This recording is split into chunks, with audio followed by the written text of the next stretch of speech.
नमस्कार, मैं हूं ब्रजेश चौकसी और आप देख रहे हैं स्पॉटलाइट।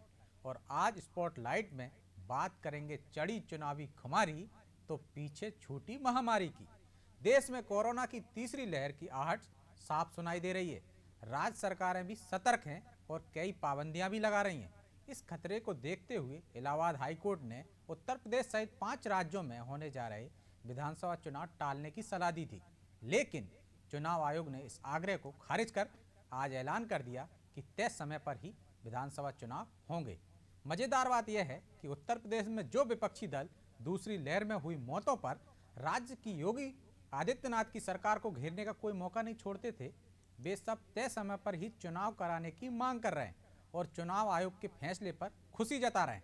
तो क्या इन राजनीतिक दलों को जनता की नहीं बल्कि खुद की चिंता है?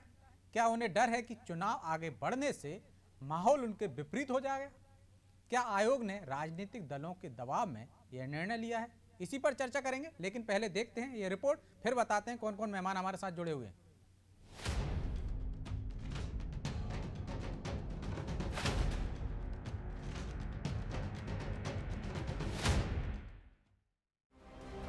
उत्तर प्रदेश के 3 दिवसीय दौरे पर लखनऊ पहुंचे चुनाव आयुक्त ने गुरुवार को उन सभी अटकलों को विराम देते हुए स्पष्ट कर दिया कि चुनाव नहीं टलेंगे, क्योंकि सभी राजनीतिक दल चाहते हैं कि चुनाव समय पर हो। इसके साथ ही मुख्य चुनाव आयुक्त सुशील चंद्रा ने प्रेस कॉन्फ्रेंस कर इस चुनाव में वोटर्स को राहत देने का भी ऐलान कर दिया। साथ ही बुजुर्ग, दिव्यांग और कोविड मरीजों को घर से वोटिंग की सुविधा देने की भी बात कही। चुनाव आयोग के इस ऐलान के बाद सभी राजनीतिक दलों ने राहत की सांस ली, क्योंकि विधानसभा चुनाव को लेकर सभी दलों ने अपनी अपनी तैयारी कर ली है। दरअसल ओमिक्रॉन के खतरे को देखते हुए हाईकोर्ट ने केंद्र और चुनाव आयोग से चुनाव को टालने की अपील की थी, लेकिन कई दलों के नेता चुनाव टाले जाने के सख्त खिलाफ थे। सपा नेता राम गोपाल यादव ने ओमिक्रॉन को गंभीर खतरा नहीं बताते हुए इसे बीजेपी का चुनावी हथकंडा करार दिया था। विपक्षी दलों का ये मानना था कि हार के डर से आशंकित होकर बीजेपी चुनाव को टालना चाहती है। चुनाव आयोग के ताजा बयान के बाद सभी दलों ने राहत की सांस ली है। उत्तर प्रदेश के चुनाव समय पर हो, जिससे लोकतंत्र बचे, ये प्रेस कॉन्फ्रेंस इलेक्शन कमीशन ने किया है। सभी पार्टियों ने मांग भी किया था कि चुनाव समय से कराया जाए, और हम चाहते हैं कि उत्तर प्रदेश का चुनाव भी समय से हो और उत्तर प्रदेश के अंदर कोरोना का भी पूरी व्यवस्था हो, जिससे कोई भी व्यक्ति कोरोना से प्रभावित न हो, किसी की जान न जाए। और उत्तर प्रदेश के अंदर जो चुनाव हो उस पर इलेक्शन कमीशन स्वास्थ्य की दृष्टि से, सुरक्षा की दृष्टि से, महिलाओं की दृष्टि से चुनाव को व्यवस्थित तरीके से सुनिश्चित कराए और उत्तर प्रदेश का चुनाव सकुशल संपन्न कराए। सारे राजनीतिक दलों के साथ बैठक करने के बाद चुनाव आयोग ने चुनाव समय पर कराने का फैसला किया है। हम उम्मीद करते हैं कि चुनाव आयोग ने जिस प्रकार से कोरोना में चुनाव कराने का बीड़ा उठाया है, कोरोना प्रोटोकॉल में होने वाले चुनाव में सारे दलों को बराबर का मौका मिलेगा और जो लोग भी कोरोना में चुनाव प्रचार में आचार संहिता का उल्लंघन करेंगे उनके ऊपर बराबर की कार्रवाई होगी। इस उम्मीद के साथ हम चुनाव आयोग को धन्यवाद देते हैं कि वो समय पर चुनाव करा रहा है, और हम चुनाव आयोग को शुभकामनाएं देते हैं कि वो उत्तर प्रदेश को एक स्वच्छ सरकार बनाने में मददगार होगा। चुनाव टलने से फायदा किसी को भी नहीं होता। यूपी का चुनाव अपने फुल मोड में आ चुका है। बीजेपी चुनाव प्रचार में पूरी ताकत झोंक रही है। अखिलेश यादव भी फुल स्विंग में पूरे यूपी को मत रहे हैं और अपनी सभाओं में आ रही बम्पर भीड़ को देखकर काफी उत्साहित है। कांग्रेस भी पूरी ताकत से बड़े शहरों में मैराथन करवा रही है। चुनाव टालने की स्थिति में इन सभी पार्टियों को आर्थिक नुकसान तो होता ही, साथ ही नए सिरे से चुनावी कैंपेन शुरू करने का दबाव बढ़ जाता। ऐसे में चुनाव आयोग ने दलों के पक्ष में फैसला लेते हुए ये भी कहा कि चुनाव पूरी सावधानी के साथ होंगे। पोलिंग बूथों पर कोविड प्रोटोकॉल का पूरा ध्यान रखा जाएगा। चुनाव आयोग ने बताया कि कुछ राजनीतिक दल ज्यादा रैलियों के खिलाफ हैं, लेकिन चुनाव प्रचार में जिस तरह से जनसभाओं और रैलियों में जन सैलाब उमड़ रहा है, इससे संक्रमण फैलने का खतरा टल नहीं सकता। चुनाव आयोग ने आज लखनऊ में आज एक लंबी बैठक करके लखनऊ वालों का और राजनीतिक दलों का मन टटोला है और उसमें जो उन्होंने निष्कर्ष लिया है कि समय पे चुनाव होने चाहिए, भारतीय जनता पार्टी उसके लिए सदैव तैयार है और हम पूरे तौर से तत्पर हैं। राजनीति में लोकतंत्र एक राष्ट्रीय पर्व के रूप में लिया जाना चाहिए और राष्ट्रीय पर्व का समय अनुसार जो चक्र है वो चक्र पूर्ण होने पर वह समय पर चुनाव कराने के लिए प्रतिबद्ध है चुनाव आयोग। अब देखना यह है कि जो कोरोना की मार से जो चिकित्सकों की राय और उच्च न्यायालय का आदेश, इन सब पर गहन मंथन करने का काम प्रधानमंत्री एवं अन्य संस्थाएं करेंगी। लेकिन भारतीय जनता पार्टी का जहां तक प्रश्न है, भारतीय जनता पार्टी पूरे तौर से चुनाव के लिए कमर कस के तैयार है। हम सदैव चुनाव के लिए तैयार रहते हैं। निर्वाचन आयोग ने वर्तमान स्थिति को देखते हुए चुनाव कराने का फैसला लिया है। ऐसे में सवाल यही है कि क्या जिस जनता के लिए सरकार बनाई जाती है, उसी सरकार के लिए जनता की जान से जानबूझकर खिलवाड़ किया जा सकता है? राजनीतिक दलों की मंशा अनुसार चुनाव आयोग का चुनाव कराने का ये फैसला आखिर कितना सही है? ब्यूरो रिपोर्ट, अनादि टीवी।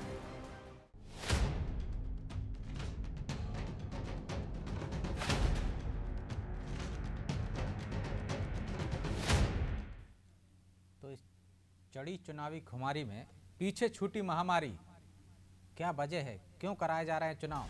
ऐसे ही सवालों पर चर्चा करेंगे। क्या दलों की मंशा अनुसार काम कर रहा है चुनाव आयोग? जनता जरूरी या चुनाव? क्या रैलियों में उमड़ती भीड़ से नहीं फैलेगा कोरोना? आखिर निर्वाचन आयोग ने चुनाव टालने से क्यों किया इनकार? निर्वाचन आयोग के इस फैसले के पीछे क्या है वजह? तो इसी पर चर्चा के लिए हमारे साथ मौजूद हैं कांग्रेस प्रवक्ता जावेद अहमद, भाजपा प्रवक्ता विपुल त्रिपाठी, समाजवादी पार्टी के नेता जेवा यास्मीन और वरिष्ठ पत्रकार मनोज मिश्रा। आप चारों मेहमानों का बहुत बहुत स्वागत है। मिश्रा जी, शुरुआत आपसे करेंगे। चुनाव के लिए सारे दल तैयार हैं, चुनाव आयोग ने भी कह दिया तय समय पर होना चाहिए। 1 मिनट में पूरे इस पर प्रतिक्रिया आपकी।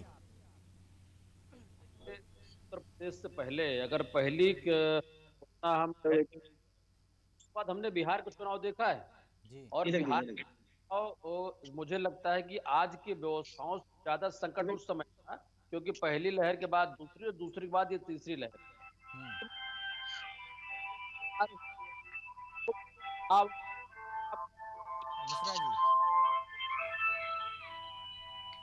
मिश्रा जी, आपकी आवाज स्पष्ट नहीं आ रही थी शायद। जी मिश्रा जी, बात पूरी कीजिए अपनी। आवाज आ रही है भैया? जी स्पष्ट आ रही है। मेरा ये कहना है कि उत्तर प्रदेश के चुनाव से पहले पहली जब कोरोना की लहर आई थी, इसमें पूरा देश नहीं विश्व बड़ी विषम परिस्थिति में, तो हमने बिहार चुनाव देखा है। अब रही बात उत्तर प्रदेश का चुनाव, तीसरी लहर या ओमिक्रॉन की आने की चर्चा, और एक बात नहीं है। आप देखिए, चुनाव आयोग के साथ समस्त दलों की बैठक हुई और किसी दल की बात का सुझाव नहीं कि साहब कोरोना की लहर से उभरने के बाद चुनाव पर बातचीत की। जबकि कहीं न कहीं एक सलाह के रूप में उच्च न्यायालय ने जरूर सरकार को कहा कि चुनाव की प्राथमिकता दूसरे स्तर पर रखी जाए, पहले स्तर पर इंसानियत या ओमिक्रॉन से उभरने की बात की जाए। तो मेरा ये कहना है, चाहे वो रैलियां हो, चाहे भीड़ हो, या कोई भी काम हो, जब परिस्थिति आती है तो हम आम जनमानस के तरीके से बचाव शुरू करते हैं, लेकिन उससे पहले ना ही प्रिकॉशन लेते हैं और ना ही उन चीजों को दरवाजे पे दस्तक देने से आने से मना कर पाते। तो इसमें सबका रोल है, चुनाव आयोग के सभी पार्टियां शामिल हैं, चाहे पक्ष हो चाहे विपक्ष। जी ठीक है। जावेद अहमद जी भी हमारे साथ जुड़े हैं, कांग्रेस से हैं। जावेद अहमद जी, आप भी 1 मिनट में अपनी प्रतिक्रिया बताएं कि क्यों चुनाव होना चाहिए। सारे दल, चाहे विपक्षी दल जो पहले कहते थे कि कोरोना से महामारी से इतनी तबाही हुई है, गंगा में लाशें बहाई गई, अब सब एक राजी हैं चुनाव के लिए। देखिए, जो चुनाव आयोग का फैसला है उस फैसले का स्वागत इसलिए होना चाहिए क्योंकि चुनाव आयोग कोई किसी पार्टी की बॉडी या किसी पार्टी का वो जो है रिप्रेजेंटेटिव नहीं होता है। चुनाव जी। आयोग सबके लिए होता है और सबके सारे दलों की बातों को उन्होंने सुना और परिस्थितियों को देखा। और परिस्थिति अभी ओमिक्रॉन की जो बात चल रही है, तो पिछले चुनाव से अगर देखा जाए तो इस चुनाव तक कहीं ना कहीं हमको उससे निपटने के लिए कहीं ना कहीं हम उसके लिए तैयार भी हैं। और दूसरी चीज, अभी उसका आगाज हुआ है जी। और चुनाव जो होता है या चुनाव की जो प्रक्रिया होती है वो लंबी होती है। उसको एकाएक से रोकना कहीं ना कहीं अनुचित हो जाएगा, क्योंकि चुनाव कराना इतना आसान नहीं होता एक प्रदेश में, वो भी जी। उत्तर प्रदेश जैसे राज्य में जहां 403 सीटों पर चुनाव होना है। ठीक है, तो आपके हिसाब से चुनाव होना चाहिए, शुरुआत हो गई है। भाजपा की और सपा की प्रतिक्रिया भी ले लेते हैं। त्रिपाठी जी, 1 मिनट में अपनी पहली प्रतिक्रिया दीजिए, फिर मैं यास्मीन जी के पास जाऊंगा। जी, पार्टी से हट के अगर मैं बात करूं तो चुनाव आयोग को पहले तो चुनाव निरस्त कर देना चाहिए। जी। चुनाव आयोग को जैसे सर्वदल की बैठक हुई, बैठक में सारे दल को आगे आके निर्णय दे पहले चुनाव पे रोकना चाहिए। पहले हमारे लिए राष्ट्र हित है, राष्ट्र के लोग सर्वोपरि हैं, हमारे लिए जनता सर्वोपरि है, पहले चुनाव पे रोक लगना चाहिए। लेकिन तो अगर चुनाव आयोग ने आपकी पार्टी ने ऐसा सुझाव दिया था जब आयोग ने बुलाया था जी। सभी राजनीतिक दलों को? पार्टी ने आज से 1 हफ्ता पहले जो भी कोविड के वो थे सारे प्रदेश में लागू किए। नहीं, आप कह रहे हैं कि निरस्त कर देना चाहिए, ये आपका व्यक्तिगत मत है क्या पार्टी की बात कर रहे हैं आप? व्यक्तिगत मत है और पार्टी व्यक्तिगत मत के लिए थोड़ी नहीं बुलाया हमने आपको, आपकी व्यक्तिगत नहीं, पार्टी की राय क्या है आपकी, ये बताइए। पार्टी हर स्तर पे तैयार है। अगर कोरोना काल में चुनाव होता है तो चुनाव पार्टी हर स्तर पे कमर कस के तैयार है, लेकिन आप व्यक्तिगत मेरी राय थी। आप भी स्वागत कर रहे हैं, मतलब कि चुनाव होना चाहिए? जी, इस कारण कर रहा हूँ कि ये जो हमारे भाई अभी कांग्रेस के बोल रहे थे, हाँ। अभी आपने देखा होगा कुछ महीने पहले जिला पंचायत की चुनाव थी, चुनाव आयोग ने हाईकोर्ट में रोक लगा दिया था कि चुनाव नहीं होगा, लेकिन संसद ने एक करके चुनाव का विरोध किया, कहा समय पे चुनाव होगा। आज अगर पार्टी आके चुनाव पे रोक लगाने के लिए सारे पार्टी फिर एक हो जाएंगे। तो इसी डर के कारण आपने भी कहा कि चुनाव हो जाना चाहिए। यास्मीन जी, आपकी भी 1 मिनट में प्रतिक्रिया, फिर हम डिबेट में चलेंगे। देखिए ब्रजेश जी, चुनाव आयोग ने सभी दलों को बुलाया और समाजवादी पार्टी ने अपनी बात रखी कि हम चुनाव लड़ने के लिए मैदान में उतरने के लिए तैयार हैं। लेकिन हाँ, समाजवादी पार्टी विपक्ष की पार्टी है, चुनाव होना ना होना ये डिसीजन मेकिंग सरकार और चुनाव आयोग को लेना होगा। हमने सरकार कहां से आ गई? वो तो चुनाव आयोग डिसाइड करता है ना, सारे लोगों से राय लेके कर रहे हैं डिसाइड। बिल्कुल बिल्कुल, समाजवादी पार्टी ने चुनाव होने की तैयारी में। देखिए अभी प्रोटोकॉल लगने हैं, गाइडलाइंस फॉलो होनी है, ये तो अभी सरकार भारतीय जनता पार्टी है तो वही डिसाइड करेगी। डिसीजन मेकिंग जो सरकार है वही डिसाइड करेगी। मतलब लोग मरे गाइडलाइंस के और व्यवस्था सरकार करे, सरकार की जिम्मेदारी है। सपा की जिम्मेदारी है कि चुनाव होना चाहिए। नहीं, समाजवादी आप ये बताइए, चुनाव होना 1.5 साल से हम लोग कोरोना से ग्रसित हैं। भारतीय जनता पार्टी क्या कर पाई, दूसरी लहर में क्या कर पाई हमने देख लिया। नीति आयोग ने उनको निचले स्तर पे रख दिया, जिस हिसाब से स्वास्थ्य व्यवस्था हुई। आप खुद कह रही हैं कि सरकार कुछ नहीं कर पाई, आप कह रही हैं पूरे कोरोना काल में अखिलेश यादव नजर नहीं आए, आप इतनी रैलियां कर रहे हैं, तो यदि ठीकरा किस पे फोड़ेंगे? फिर सरकार पे ही फोड़ेंगे ना। आप ही आरोप लगाते थे ना गंगा में इतनी लाशें बह रही हैं, तो सबसे पहले आपको विरोध करना चाहिए कि सरकार इंतजाम नहीं कर पाएगी। लेकिन जनता की भलाई की बात आपने सरकार पे छोड़ दी।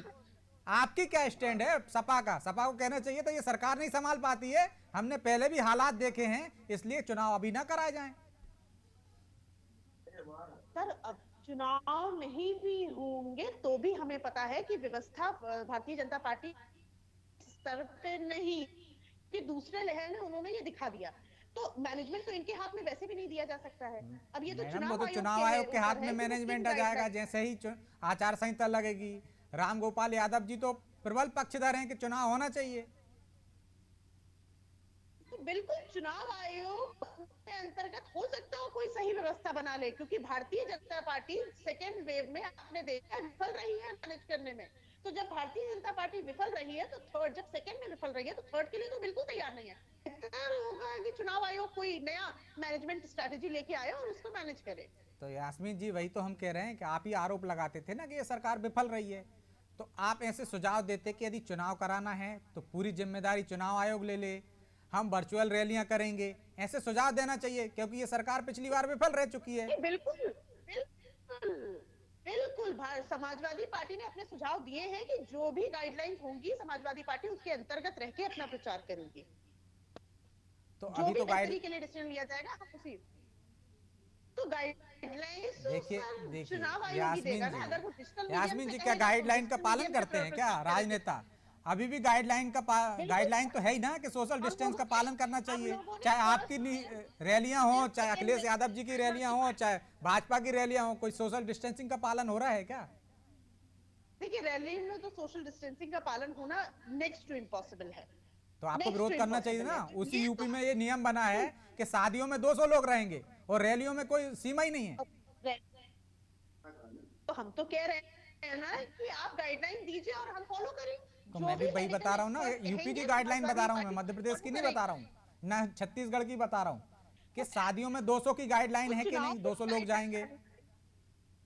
चुनाव की भी गाइडलाइंस आनी चाहिए कि भाई रैली डिजिटल होगी, डिजिटल कॉन्फ्रेंस के थ्रू होगा या इतने लोग ही आ सकते हैं। हम पालन ना करें तो हम गलत हैं। तो यही तो सुझाव देना थी ना आपको चुनाव आयोग को कि आप ऐसी गाइडलाइन बनाइए फिर चुनाव में जाइए, क्योंकि हमने देखा है कि गंगा में कैसी लाशें तैरती थी। आप तो विपक्ष में हो ना, सबसे मजबूत विपक्ष कौन है? सपा, और सपा से ज्यादा मजबूत कौन है? तो आप तो प्रबल तौर पर आपको ये बात उठाना चाहिए। बिल्कुल हमने ये बात की कि जो भी मेडिकल एक्सपर्ट्स बेहतर राय देंगे उसी के अंतर्गत चुनाव लड़ा जाएगा। ठीक है त्रिपाठी जी, आप पर भरोसा नहीं है उनको, वो ये कह रही हैं कि चुनाव आयोग रहेगा तो बेहतर व्यवस्थाएं होंगी और जो परिस्थितियां दूसरी लहर में देखी हैं वो ऐसे हालात आगे देखने को नहीं मिलेंगे। सर इनको चुनाव के बाद ये चुनाव आयोग पे भी सवाल खड़ा करेंगे। जिसको अपने बाप के प्रति विश्वास नहीं है, जिस बेटा को, जिस मुख्यमंत्री को पब्लिक के प्रति भरोसा नहीं है, वो चुनाव आयोग और भाजपा के प्रति क्या भरोसा करेगा?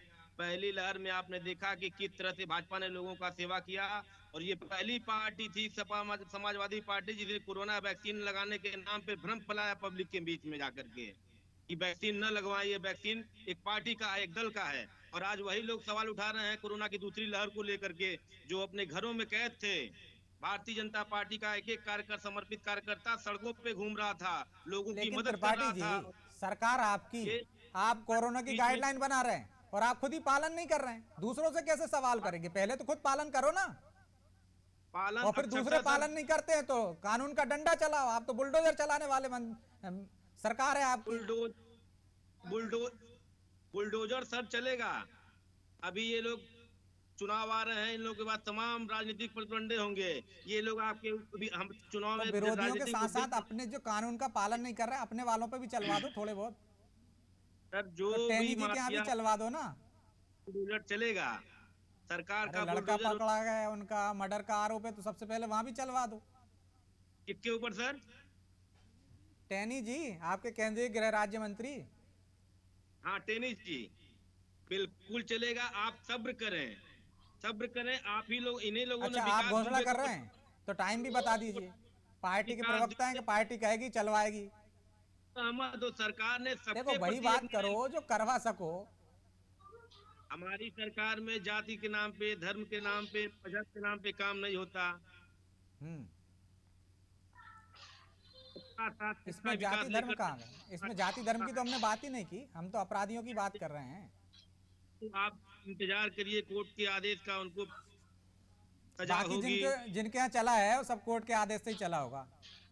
बिल्कुल ठीक है, चाहे मुख्तार अंसारी हो, चाहे जो तमाम माफिया को आपने निपटाया कोर्ट के आदेश पर ही निपटाया होगा। मनोज जी, क्या राजनीतिक दलों को या जो सरकार है या विपक्ष है, इनको जनता से कोई लेना देना नहीं? अभी इनको लग रहा है कि माहौल अच्छा बन गया है, चाहे अखिलेश जी को लग रहा है कि माहौल बहुत अच्छा बन गया है, यदि चुनाव टाल दिए जाएंगे तो ये कहीं विपरीत परिस्थितियां ना आ जाएं, इसलिए सब राजी हैं कि हाँ चुनाव करा दीजिए।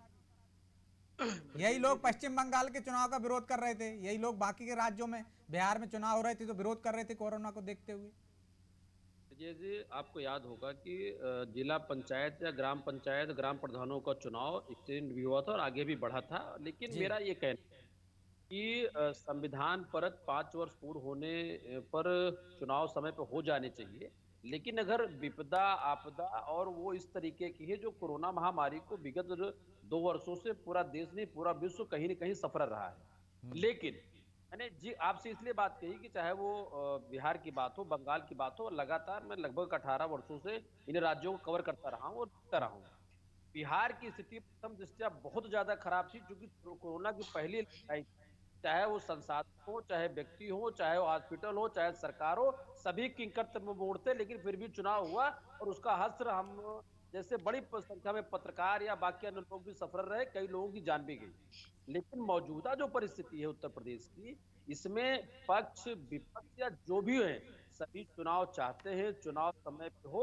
और देखिए ब्रजेश जी, एक बात का ध्यान रखिए, हम लोगों ने रखा है कि नेता किसी भी पार्टी का हो, जिस भी पार्टी को रिप्रेजेंट करता है, यथा स्थिति समय स्थिति उसकी बातें उसके चीजें बदलती रहती है। यही अभी खुदा न खास्ता संसाधनों का अभाव में कोई बड़ी घटना दुर्घटना हो जाए, यही विपक्ष और पक्ष के लोग जो चुनाव आयोग के साथ बैठ करके आए हैं, यही आरोप प्रत्यारोप करके लगातार सरकार को घेरेंगे।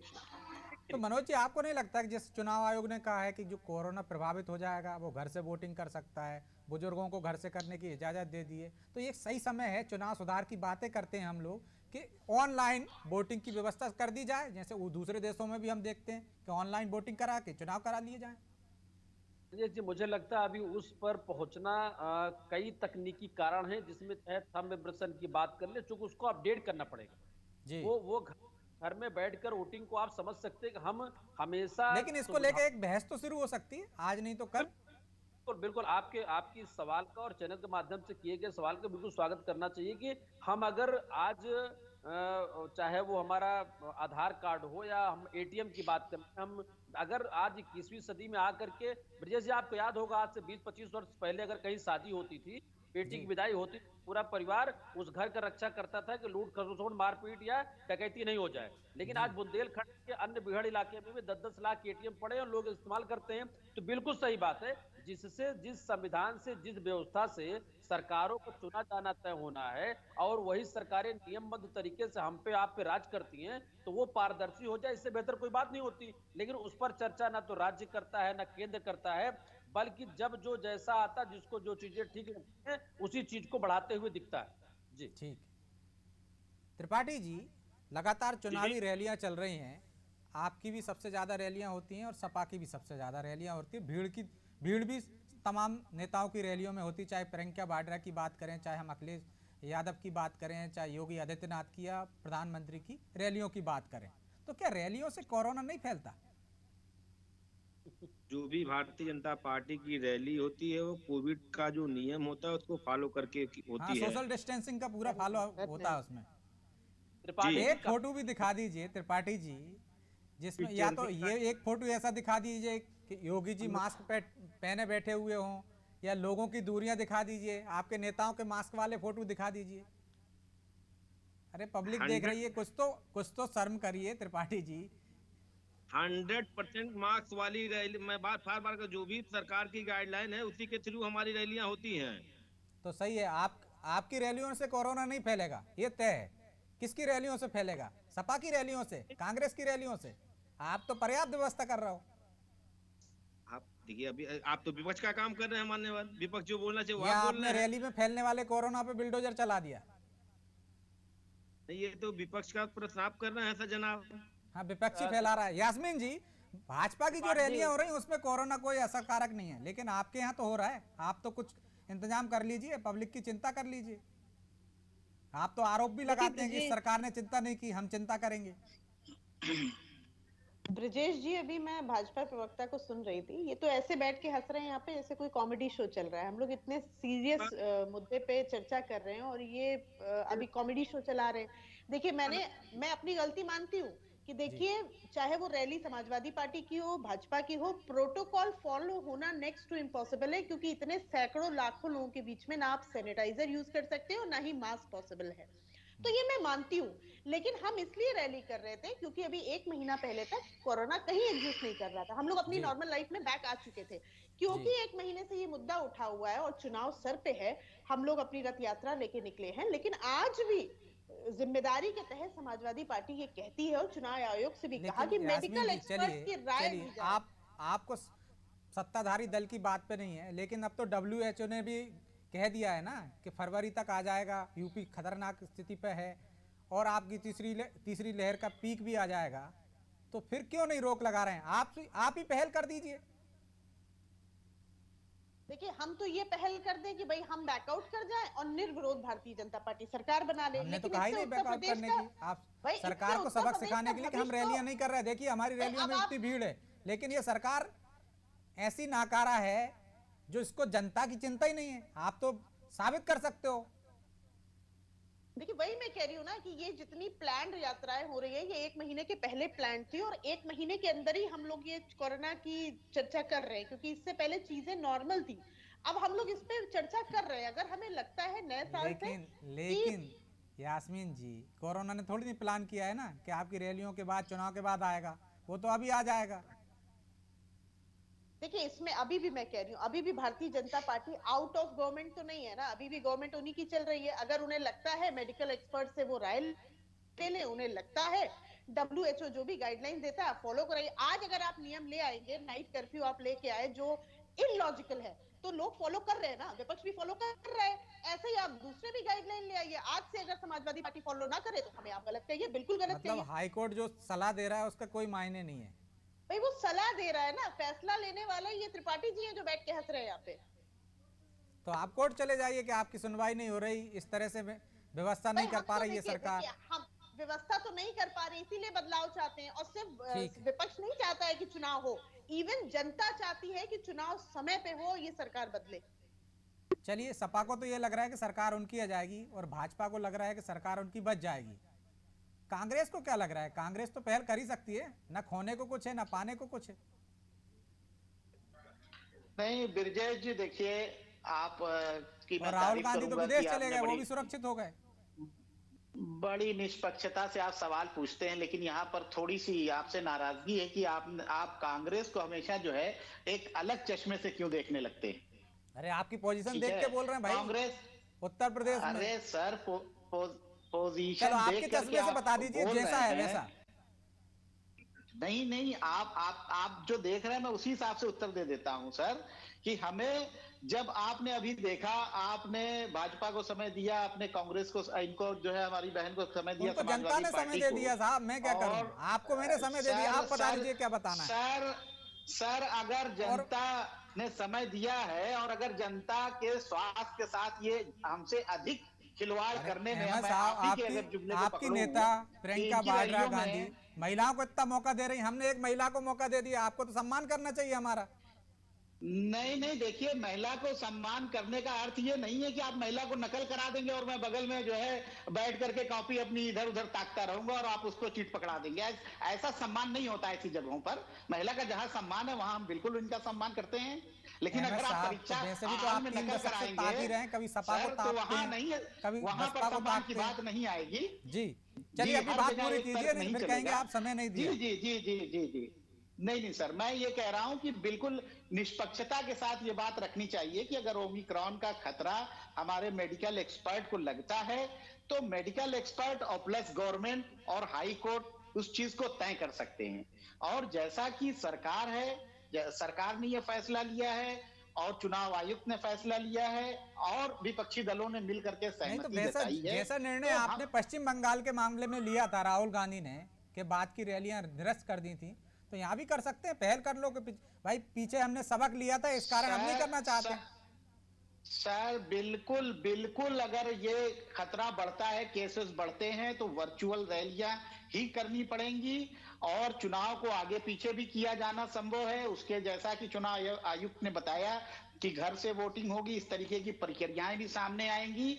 वो आने वाला समय बताएगा, उसकी भविष्यवाणी मैं नहीं कर सकता क्योंकि मैं कोई एक मेडिकल का वक्ता नहीं हूं और ना मुझे आने वाले भविष्य का पता है। मैं तो इतना जानता हूं कि आपके पास तो एक्सपर्ट है ना, अर्थव्यवस्था के एक्सपर्ट हैं, आपको कोरोना के एक्सपर्ट हैं, तमाम चीजों के तो एक्सपर्ट बैठे हैं आपके पूर्व अध्यक्ष, फिर आपको एक्सपर्ट की क्या जरूरत? सर देखिए, ठीक है सर कि हमारे पास एक्सपर्ट बैठे हैं, उस एक्सपर्ट की कोई एक बात ऐसी हो जो उस एक्सपर्ट ने कही हो और और गलत साबित हुई हो। उन्होंने पहले ही दिन कह दिया था तो कि इसलिए तो कृषि कह रहे कानून हैं वापस उन्हीं से होगा, पूछ लीजिए, तो वापस उसके हुआ। अनुसार रणनीति बना लीजिए कि ओमिक्रॉन आएगा कि नहीं आएगा। पहले ही कोरोना की वेव में चताया था, वो भी सामने आया। तो आप लोग हल्के में लेते हैं, आप उनकी बातों को हम नहीं हल्के में रखते नहीं ले रहे हैं, साहब, उनको कोई प्लेटफॉर्म नहीं देते हैं। आपकी पार्टी तो हल्के में ले रही है, आप लोग तो उनसे खुद सलाह जो है लेके कर लो, वो क्यों चले गए विदेश। बहरहाल अब समय इजाजत नहीं देता, इसलिए हम चर्चा को यहीं विराम देंगे। आप चारों मेहमानों को बहुत बहुत शुक्रिया। तो कोरोना की तीसरी लहर आ रही है, इसके संकेत WHO से लेकर तमाम विशेषज्ञ दे चुके हैं, लेकिन राजनीतिक दलों को इससे क्या, उन्हें जनता की परवाह नहीं, उनको अपनी परवाह है, उनकी सत्ता ना चली जाए या वो सत्ता में ना आ जाए। यही कारण है कि जनता की किसी को चिंता नहीं है, वरना सारे राजनीतिक दल एक मत होकर क्यों कहते चुनाव आयोग से कि चुनाव समय पर कराइए। वो सलाह दे सकते थे पहले के हालातों को देखकर, जो लोगों ने भुगता है उसको देखकर, कि अभी आगे बढ़ा दीजिए, इंतजार कर लीजिए, इसके बाद देखेंगे जैसी परिस्थिति होगी। स्पॉटलाइट में आज इतना ही, मुझे दीजिए इजाजत और आप देखते रहिए अनादि टीवी। नमस्कार।